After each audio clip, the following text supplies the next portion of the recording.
Hello, everyone. My name is Allison Campbell with Estrella Consulting, and I'm so excited to welcome Mary Smith from Gettysburg College to our virtual visit today. This virtual visit series is designed to introduce you all to a variety of colleges and allow for us to get to know the institutions and their staff in a more personal way. So, thank you, Mary, for joining us. If you don't mind, just opening it up with a little bit about yourself and how long you have been at Gettysburg. Sure, my pleasure, and thank you for having me today. So, my name is Mary Smith. I am the Director of Admissions for Gettysburg. This is going into year 26 for me. I am a proud alumna of Gettysburg. I applied back in the day, early decision, and I have not left yet. So, That's sometimes you awesome. just fall in love with a place, and I've actually just been through the college search with my daughter, who is now off to college. So, I have three kids who were learning about this college process from a different perspective, even though it's funny, I've done this for 25 years and it felt all new as a parent. Yeah, I've heard that. A couple of the other reps that I've interviewed the last few weeks have been talking about navigating this as a parent and just how much different it is. Like we can advise and advise, but then when it's your kid and Yep. they've got the stress of a particular place that they want to go and their institutional priorities and their, competitive lens or whatever, it's like it's really hard. Did you Mhm. get any of them to come to Gettysburg? Well, she's the oldest, so I'm working Oh, on the middle one. So she's pretty much grown up here, but we were at least in the top two, so that was a good thing. She wanted a little bit more of an urban area, so and that's a little okay. different from Gettysburg College. Yeah, yeah. Well, I'm anxious to hear more about Gettysburg College. I feel like we have family in Maryland, so I live in Northeast Ohio, so we'll take the turnpike and kind of cut through Pennsylvania and past the exit, but have never been to campus, so I'm anxious to hear a little bit more about it. So why don't you give us the scoop on Gettysburg? Sure. Well, it's interesting you mentioned Maryland. A lot of people think Gettysburg, they think, oh, it's in Pennsylvania, so they think Philly and Pittsburgh. We're actually much closer to the Maryland border. We're Mhm. about 20 minutes from the Maryland border, what I call the Mason-Dixon line, which is nice because our students take advantage of being in a town that's pretty active and pretty busy, but yet Baltimore and Washington, D.C. are pretty close to us. So that Yeah. proximity is very helpful for us in a lot of different ways, but also unique as a college town. We're in this world famous town, a lot of different visitors, a lot of things that cater to visitors, which our students love. But then at the Hmm. same time, you're close enough to the big city when you want to get there. We're, 45 minutes from our state capital, an hour from Baltimore, an hour and a half from Washington. And we kind of feed off of that from a lot of different lenses, from a career Hmm. perspective. A lot of our students doing internships in one of those cities, a lot of our students doing social activities and events in those cities. So we take advantage of our location quite a bit. But overall, kind of the quick who is Gettysburg? We're a school of about 2,200 students, Okay. highly selective, liberal arts and sciences. And it does mean that our students major in a little bit of everything. We're completely undergraduate, which is nice because our Hmm. students are not competing with grad students and they're very, very active in all of their different ways. But they also have a chance to dive into whether it's a double major or a major and a minor and their sport, or they want to do music, or they're doing it all. Our typical Gettysburg student is someone who majors, minors, is in five clubs, maybe plays a sport, maybe plays an instrument. So they're really the doers, if you will. Um, Yeah. that's that's very Gettysburg. And our students major in a little bit of everything, but business and finance are extremely popular for us. Okay. Political science also very popular, That makes and sense. psychology is up there. So that it's an interesting mix of, well, a traditional liberal arts college. Yeah. That's great. That was a great quick and dirty. I appreciate that. Sure. Um, so as you are the director of admission and you're seeing a lot of the trends that are going on at your university, where do you find that you're drawing students from? Mm. So it's interesting. When I first started in admissions, we've always been a strong draw for the Mid-Atlantic region, New England. Over time, I've seen much more of a push west, and that means seeing a bit more from Illinois, from California, seeing those grow a little bit. But in the last 3 years, it's been the international pool where we've Wow. Okay. really seen an uptick in, I mean, in the early years, I could count on maybe two hands and 2 feet. Now it's about 18% of our pool. of our Wow. first year class, I should say. And last year it was about 18% of our first year class. So that Okay. has definitely shifted over the last 3 years. And not your what you would think of as, oh, I know exactly where they're coming from internationally. No, they're coming from all over Bangladesh, Nepal, Vietnam, not many from China. So, really, from Mm. Ethiopia's in our class this year, Okay. Pakistan, Kyrgyzstan, a lot of different locations. And how do you think they find out about Gettysburg? It's interesting. I asked our international recruiter, Kate Guy, is actually in Shanghai right now, and I asked her that same question recently. I'm like, what is in the water? And there's just Yeah. incredible word of mouth abroad. When you have one student who enrolls from a certain school, a certain location, Yeah. the word of mouth is incredible. And then we visit there the next year, and all of a sudden we see that growth. So very much the word of mouth is a big piece of it, along with Yeah. a lot of social media. Okay. That's great. That's really cool. I actually did a virtual visit a few weeks ago with the VP of enrollment at DePauw, and Yeah. they have a humongous international population as well. And she was just, I mean, it was maybe a week into classes, and she was just so stressed out because they've had a hard time with a lot of the visas and all of Mhm. that stuff. So I'm sure you're experiencing that as well. But that's really interesting. And I think that word of mouth piece is definitely something to take note of. And I mean, even in our industry as independent counselors, like we don't have to do a lot of advertising, I guess, because Yeah, we get a lot of siblings and we get someone who had a great experience with us and then they tell their friends or their cousins come to us. So, right. word of mouth and having a good student experience is definitely probably Mhm. the best advertising you could have. Absolutely. Absolutely. And we see a lot of the parents get into it as well, which is fun too. That's nice to have some parental help. You have like Mhm. free recruiters. Right. Sometimes when you have like the parents that will host the receptions, Mhm. for admitted students or prospective students, that's always helpful too. I worked at a Division 3 liberal arts school before I went Oh, into independent counseling. So they actually played I played women's basketball. We were talking about our heights earlier. And I played at Baldwin Wallace and yeah. they played at Gettysburg 2 years ago, I think, for the NCAA tournament. Yep. Remind me what your mascot is. We're the Gettysburg Bullets, as Bullets. I in was gonna say fast as a cannonballs, and speeding I bullet, okay. but it's also very Gettysburg. Yeah, I mean, obviously, I was like, I was gonna say cannonball, but I didn't think that was it. So the bullets, yeah, Close. that makes sense. Yes. So, okay, so you mentioned some of your more popular programs like political science, business, psychology. What is maybe a major that you have that you feel like is flying under the radar? That's something you do really well that people might not think of. hmm So the one I think of just off the top of my head that ties into actually a new major too is our health science major.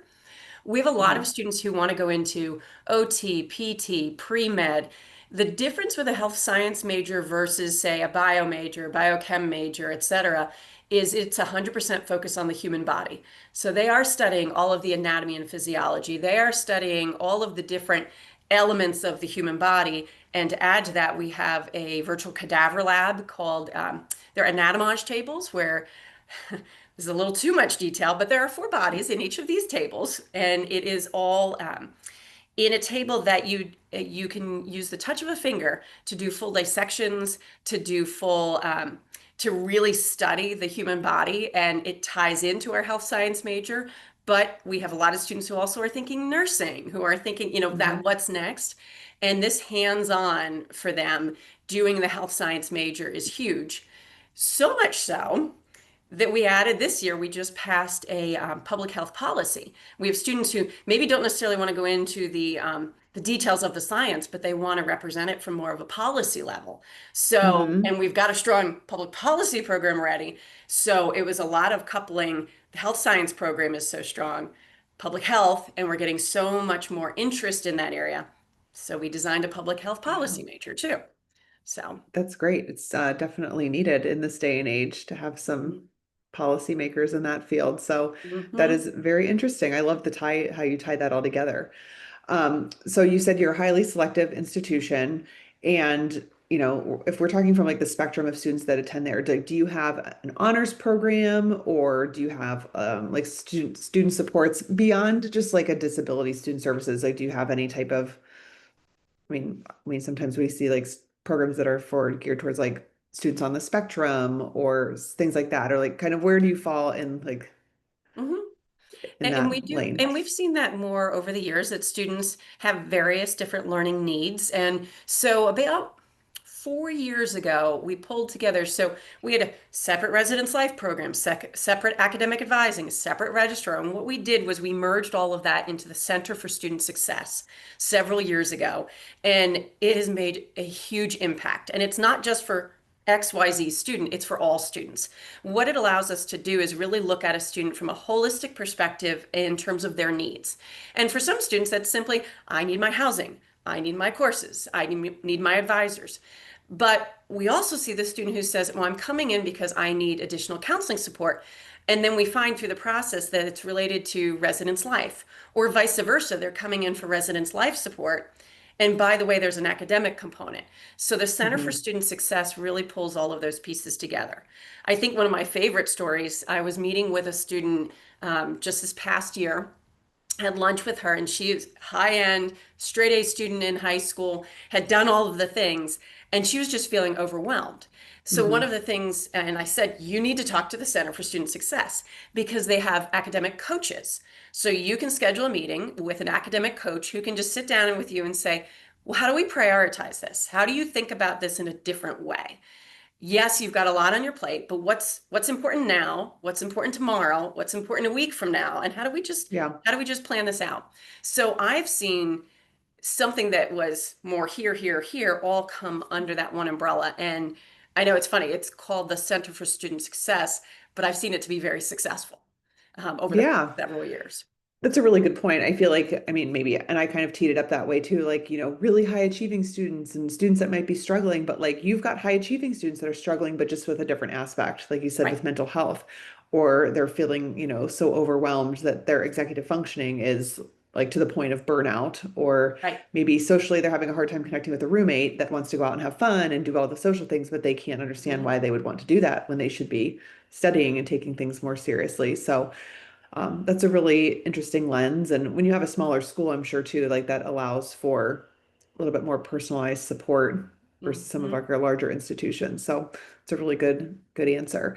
Do you have an honors program? We do not, in part because, I mean, really, our institution is like an honors Honors. college when Yeah. you traditionally think of it. So you can do honors within your majors. You can graduate with honors that usually involves specific research or specific independent work within your area, but not a Okay. separate honors college because, quite frankly, all of the workload it's rigorous, very For rigorous. sure. Yeah, that makes sense. Um, Do you have any like niche programs that you can tell us about? So examples would be like an alternate start. Do you have any like campuses abroad or like very specific initiatives like, oh, only Gettysburg College does this partnership or something like that? So we have several unique programs that are, I would consider co-curricular, not extracurricular. So for example, the Eisenhower Institute for Public Policy and Leadership, or EI for short. The Eisenhower Institute was founded by President Eisenhower.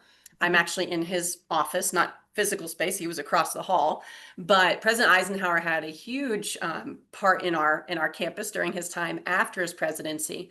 And like Okay. many presidents, he founded a legacy organization. When he passed, it was Gettysburg now owns it.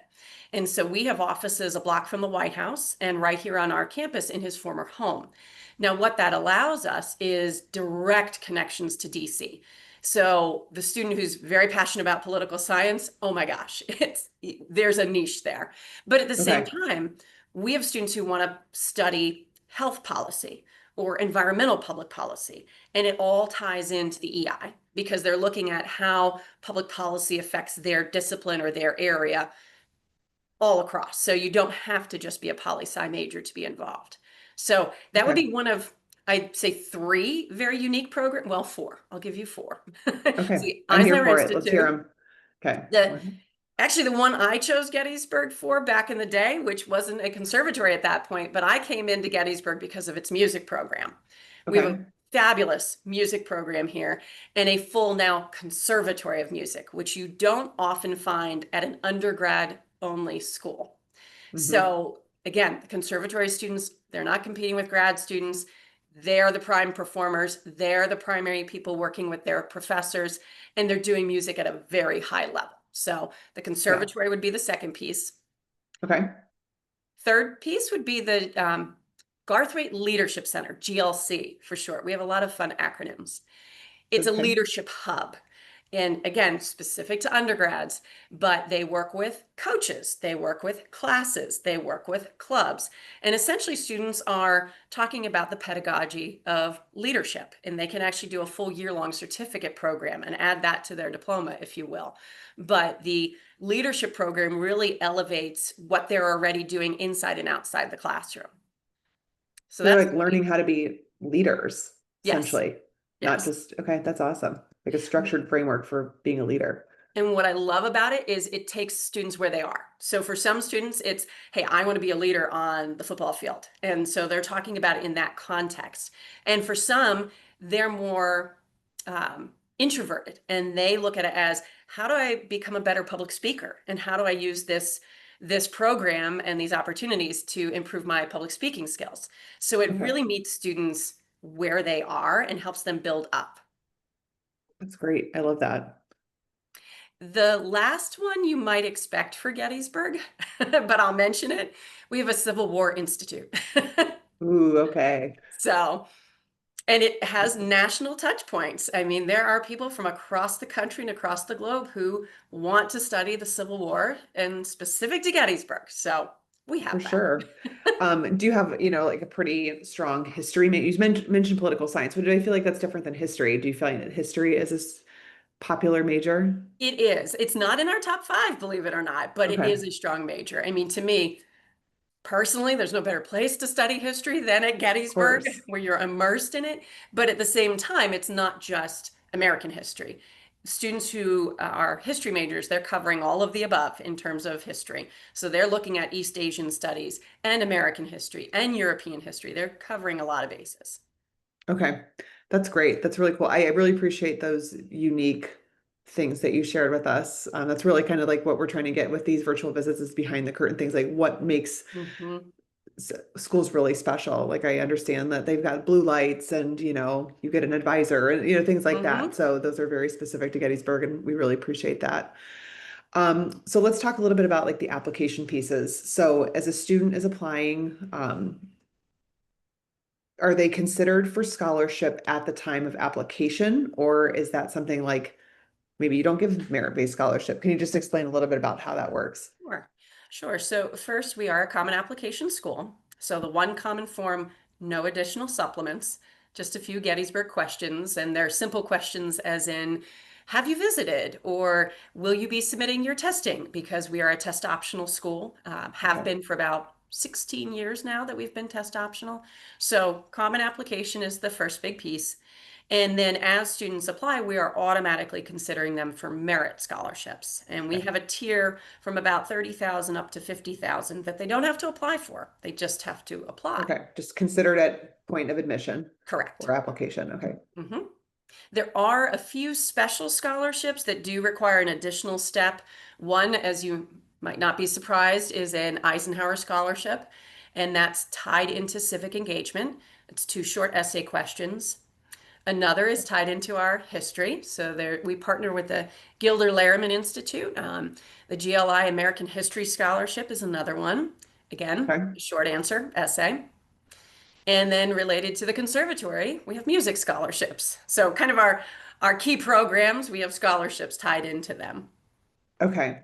So Eisenhower Scholarship is a leadership scholarship that requires short answer essay. Same with the GLC scholarship. And then music, would that require like an audition or pre-screen or a Correct. submission? Yep. Okay. All right. And we Great. do, for anyone who's interested in a music major or minor, they do have to audition. So they're considered for the audition and acceptance to the conservatory and also being evaluated for music scholarships. Okay, great. Like we were saying with Baldwin Wallace, they have a music undergraduate music conservatory too. Yeah. So I understand how that works too. And you get students from all over the country because they want your conservatory and it's such a limited number of space and they've got to audition all over the place. So that's great. Yes. Um, so you mentioned, getting students onto campus and whatnot. Do you offer any type of programming? Again, I'm in Northeast Ohio, so if I had a student that was interested in coming, do you do specific visit days or fly-ins, or like how would you best yield a student to get on campus? So, a number of different things. I mean, we have visits every day of the week except Sunday. So, anytime students are welcome to visit. In the fall, we do have several open houses coming up. We've passed one. Our next is October 18th. It's Saturday. And then we have Okay. a Friday open house, November 7th. But then we also do for seniors what we call just regular day visits, where they can have a very personalized day visit. They know they're coming in, they know they can be here in the morning. They'll have classes and pretty much shadow a student, but then also have lunch with a student and really feel what it's like to be a student on our campus. So those are all opportunities. The other piece that's new for us this year is we're doing a visit fee waiver. So students Okay. who apply and have visited qualify for an application fee waiver. They just check the box for the Gettysburg fee waiver and enter their visit date, and they get a free Okay. application fee. That's great. Okay. And do you consider demonstrated interest in your application process or We admission do. process? Yes, we don't require an interview, but we do them and we love them. So Okay. I highly recommend that students do an interview, and it can be virtual, it can be in person on campus. We also do them while we travel to other areas across the country. So, for example, I'm visiting Ohio this week for the Oh, national nice. Where are you conference, heading? Columbus for the national Oh, for conference NACAC. Yep. for Yep. NACAC. So, but while I'm there, I meet with students if I can, and so we try to do that wherever we travel. Okay. So if a student, maybe a junior student came at in April of their junior year and they did a visit and they were able to have one-on-one time with one of your representatives, would that count as an interview or is it something that could only be done post application? We start them, so the interviews to count for their senior year usually start around late February, early March. Basically, when we've finished our current seniors and their process, we open it up to juniors. So Oh, juniors can okay. hypothetically interview as early as March of their junior year, Gotcha. and Okay. they don't have to have applied. Okay. Of the 2,200 students that you have, how many would you say are athletes? In your Of the Division three athletics. So of the Okay. total student population, about a third are varsity Division III athletes. Okay. But that number goes up to about 90% when we add in our intramurals and club sports. Actually, Okay. we were just ranked number two for intramural sports by Princeton Review. So we have a lot of student athletes, a lot. That's great. And a pretty competitive recruitment process for D3. We are known for lacrosse, very much so, both men's and Okay. women's. We are known for field hockey. Soccer is very strong for us. So there's some very competitive. All of our coaches recruit. Some are more competitive than others. Mhm. And I will say early decision is a big piece for our student athletes. Oh, great. Okay, that's good to know. And for student athletes that, I mean, or really anybody that's doing early decision, Mhm. if you're watching this, you're not sure what early decision means. Essentially, when you're applying, you kind of check the box for a particular college and you indicate it's like a love letter to the college. If you accept me, I will come. But from a financial perspective, is there a way to almost do like a financial pre-read to know like, okay, if I'm coming here, I can afford this, and the Yes, accessibility to walk through that with someone on your financial aid end. absolutely. We do Okay. both an early read for admissions and an early estimate for financial aid. Okay, great. Yeah, I think I mean, just uh, my like personal family situation, either growing up and probably where I would be at with my own kids, I feel like that would be something that we would need to have. Like we weren't check writers, we wouldn't just say, yeah, Right. wherever you want to go, that sounds great. Like we would have had to made a very sound financial decision and done our due Mhm. diligence. So I appreciate that you offer that to students. And it's just such a huge investment. So I'm sure families Mhm. really need to know if it's going to be the right choice for them. Well, and what's nice about that too is the families can come back and say, "Well, there's something wrong with this estimate," or we had we had one student who added a few extra zeros, for example, and so their Yeah. financial aid estimate was very different. But we're able to have that conversation when the coffers are full, if you will, at Mhm. the earlier part of the process versus as we go through and are making decisions, and those finances are being depleted. We can have more of that conversation up front. Yeah, for sure. Yeah, and I think again, it's somewhere like Gettysburg where you do have, the opportunity to make, have that relationship with your admissions officer. I think, as we kind of go through this process, sometimes we're reaching out to some other institutions. It's very like sterile, but there's so many, 80,000 applicants. So to get the ear of someone to actually field your questions is really hard. But the personal touch Mhm. at some of these smaller liberal arts institutions where you can shoot them a phone call or, give them a phone call, shoot them a message, and you're going to get a personalized response is really huge. So, all right, man, that half hour is going really quickly. So let's see here. All right, let's wrap it up with one question. And I told my last person I interviewed too, because she was an alum of her university. Aside from yourself, who would you say is the most interesting Gettysburg College alum? Ooh, most interesting. Yeah, definitely not. Interesting, or maybe, I mean, like visible, like someone's like, oh yeah, like you know this person, Mhm. or So interesting is kind of a loaded word, I would suppose, Yeah, but so yeah. I'll mention a couple. I mean, one of my favorites from childhood is Jerry Spinelli, who is a children's author and has some great work out there. He's a Gettysburg alum. Um, Okay. Personally, I recruited Kate Anderson. She is a class of '09 she was in our Conservatory of Music and she wrote Olaf's Frozen Adventure. She's a composer. So from Okay. a music perspective, she's one of my favorites. Oh, I And know she Olaf's does Frozen Adventure. Oh and man. she's done Broadway composing, so she's one of my favorites. Carson Kressley is another interesting one. Yeah. Love Carson Kressley. Okay. Yep. That one wins. So yeah, there's some fun alums. I mean, I know I should say Mike Bishop, who is a Nobel Prize winner for chemistry. I mean, I should say him, but to me, those are more fun ones from my own Yeah. perspective. I love when people give me the fun. I mean, if I was to talk to Michigan State and they were like, "Oh, Magic Johnson," like, duh. But when you give me something that's a little bit more unique, I'm Yeah. like, wow, I didn't know that. So I Hmm. appreciate some of those off the beaten path ones. But yeah, Hmm. I have triplet girls, so I've seen Olaf's Frozen Adventure enough times to count. So that's a good Look for one. Kate Anderson's name in the credits. Okay, I'm sure, yeah, I will. And I've got a wave of younger nieces and nephews, so they'll probably want to watch it next this holiday Yeah. season. So, Yeah. well, thank you so much, Mary. This was wonderful. I think this was a wonderful insight into Gettysburg College, and now I kind of want to come visit because it sounds really interesting. But if you are watching this and you have interest in Gettysburg College, please reach out to Mary or one of her team members. They'd be happy to help. So, best of luck to you as you continue your recruitment season. I really appreciate your time. My pleasure. Thanks, Allison. Take care. Bye-bye.